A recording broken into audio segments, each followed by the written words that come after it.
What's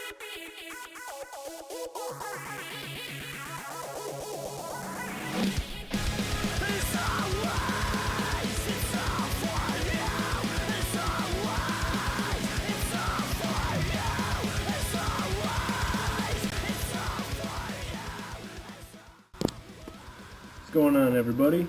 Gunnar here. Today we are going to tie up the Martian. So yeah, it's almost springtime. It is springtime, maybe depending on where you are, and it's time to get some fishing in. But so this is basically just a double zonker, right? Similar to something like a Gallup's articulated butt monkey. Basically, you just got two rabbit wings, flashy belly, and a big old head. And the reason why I like this fly is it's suggestive, right? So it's not super realistic, but it can be basically three things depending on how you fish it. So your retrieve. It has medium lead eyes. Now the lead eyes typically offset the buoyancy from the laser dub and the deer hair collar, but it will jig. Subtle, but it'll jig. And so when you have a jig retrieve fly, and if you look at basically any rabbit zonker streamer, it can suggest a crayfish just in the action, right? Now if you're slapping this down in the water and you're getting fish to look up at it, especially during runoff when the water's really pushy and dirty, with that big deer hair collar on there and the nice taper, you get a Sculpin. And then depending on what color combos you come up with yourself, you could tie it olive over silver, olive over gold, black over silver, whatever you want to do. From the side, you get a nice dark back, light belly, and you got lateral lines for a bait fish. So it can be one of three things. You know, if they're chasing it and smacking it from the side, you know, you got your bait fish imitation. If they're coming up from underneath, you got your Sculpin. And if they're eating it on a jig fall, you know that's probably eating it for a crayfish. So it's one of three things, and we're just going to jump into tying it. It's a number one attitude streamer in the back, 2/0 up front. You can definitely play with the sizes, but this is the proportions that I prefer. And yeah, let's do it. So first off, tail is marabou, right? And basically anytime I do a zonker streamer, my marabou tail is one hook length. So you just butt that up to the eye and measure it off the hook, call it good. If you stop just shy of the bend, you can put in your flash and do 2 strands at gold. Now then, what I like to do for my rabbit zonkers is I just taper the tip of it. So you just cut the leather into a little triangle, and then you can take your rabbit strip and just stretch it out. Give it a good pull. And I want this leather to basically be the length of the marabou. So the leather should be about 1 hook length, right? That's the length of our marabou. And then your natural fibers from the hair coming off will be slightly longer, and you'll get this really nice taper to your rabbit strip. And basically I'm just going to wet my fingers here in my tank, force that hair back, and then we're going to secure this with 4 wraps. And I like to cut these to length, so I'm just going to hold it up to the eye of my hook and cut that off. And that's because I'm going to use these old hackle pliers to pull that taut, catch it, and tie it off. If you don't have these, just leave the strip a little bit longer. That way you can pull the strip and catch it, and then you can cut it off later. So that's what I like to do. And then before I move on, I'm going to hit those bottom 4 wraps with 1 drop of super glue, just because those are the only things holding that rabbit zonk on there.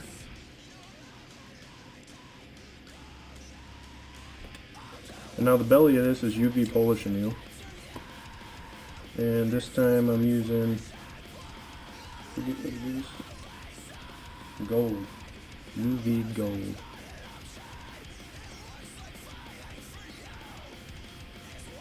So we're just tying that in. I'm just going to palmer it up the shank right up to the eye, and that'll be the back hook.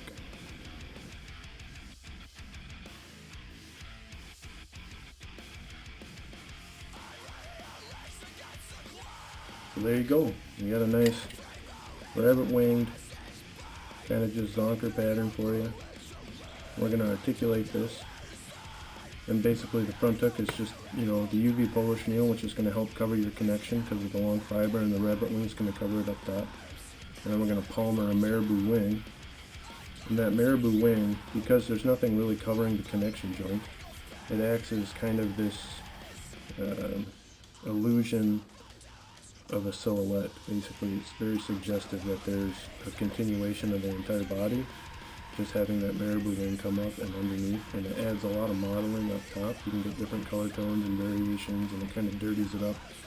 I don't know, it just helps the overall profile from the side when you get it wet. Having that marabou wing makes a big difference. So, front hook's a 2/0. Let's articulate this thing and get going.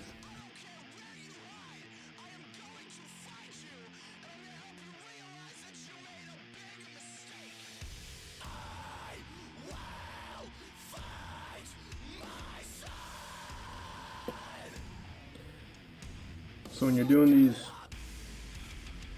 rabbit wings, this series of rabbit wings, basically whenever I pull this off and cut it off, usually there's just like a super small section that has no hair on it. So I just clean that up so I know I got hair right at the end of my strip here. And then I'm going to tie this in a way that my leather from the rabbit strip covers from the back of the hook to the hook eye. That way the top of the rabbit is continuous. So you just kind of match that up there. Make sure you got the right distance on it. And we're going to rinse and repeat that.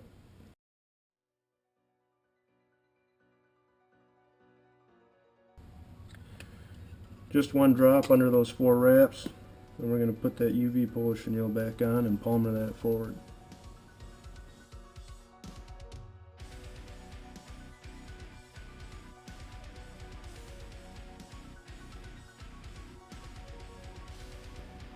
Something that I forgot to mention, and it's, I don't know, it's not super important, but it's important.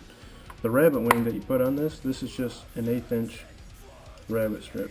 It's not crosscut. Crosscuts when they cut the hide horizontally and all your hair lays back so you can palmer it, right? And it's not magnum, which is a 1/4 inch wide.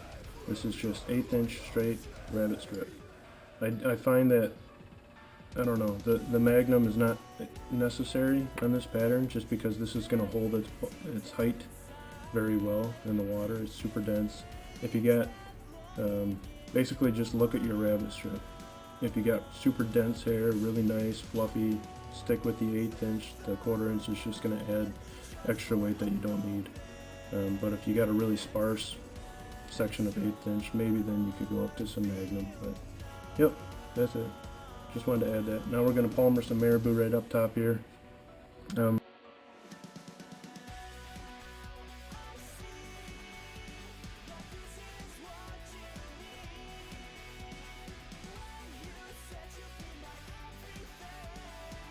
So there you got your nice marabou wing. You can see it goes all the way underneath, basically to the bend of that back hook, and it gives you an awesome just illusion of silhouette.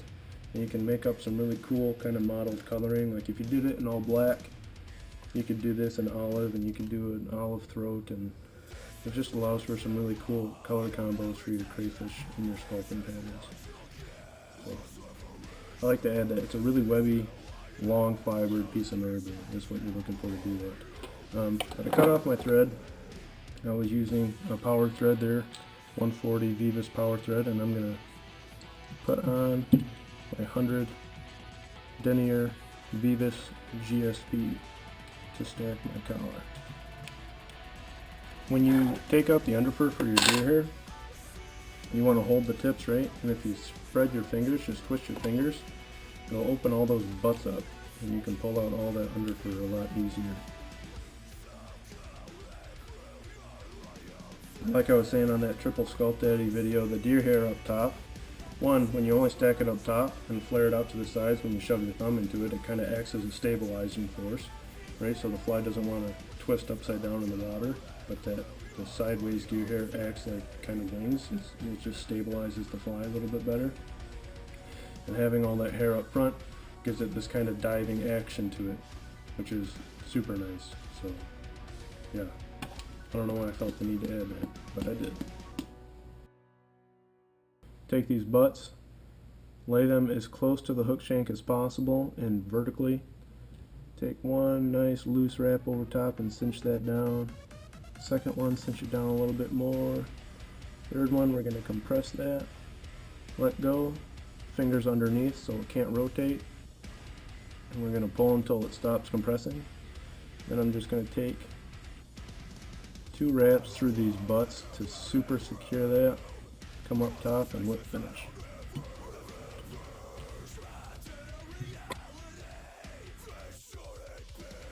And what's nice is normally that marabou would slick back pretty far, right? But that deer hair is going to push a ton of water around this. And so basically when you design a really big head, right, and you put a lot of materials up front, it's going to throw water around the fly.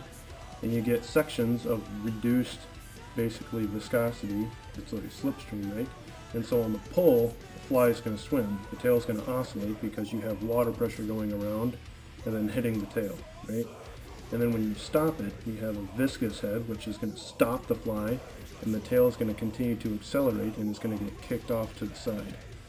So it's a twofer, right? Without the big head, basically the only action would be the braking action. But with the big head, you get the oscillation while you're stripping it, and then you get this kind of T-bone, side-to-side injured effect, which gives the fish an opportunity to smack the fly. So it's a 2-for-1. Now on this fly, because the color schemes can also match bait fish, and because, you know, I tie it a lot in naturals, I don't do the short 5 legs that are on the Sculpin. Those are mostly for your kind of ridge lines on the underside of the gills, and also your fins, the ray fins on the pectorals. So we're just going to run 2 rubber legs down each side, mostly for lateral lines and also for the crayfish effect, so you got some trailing legs, just 2 on each side on the jig presentation. So we're going to do that, and then we're going to stack some laser dub and we're good to go.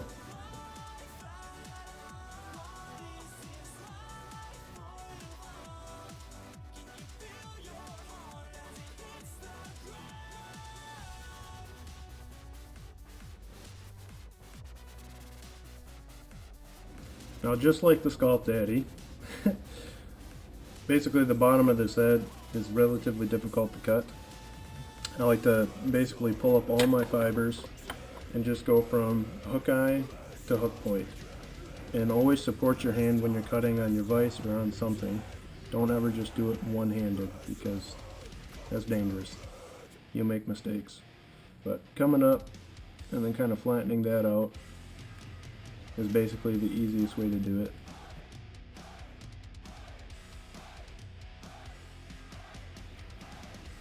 I find that if you underdress this behind the eye stack, you'll never get it to look right. Don't be afraid to put a little bit too much and take a little bit more away than to try to underdress it when you stack it. If you underdress it when you stack it, it's basically going to be impossible to make it look super clean for you. So that's my 2 cents on that. Then on this head, you can just separate the head from the collar.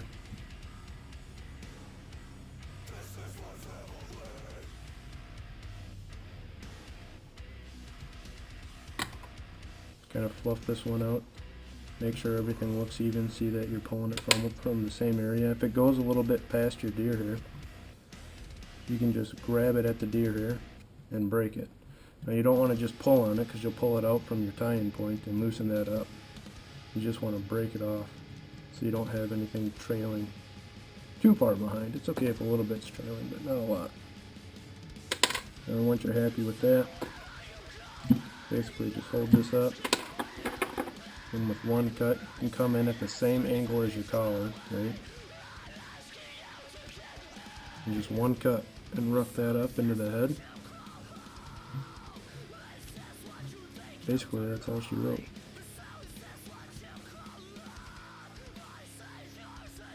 Booyah! And that is a natural Martian.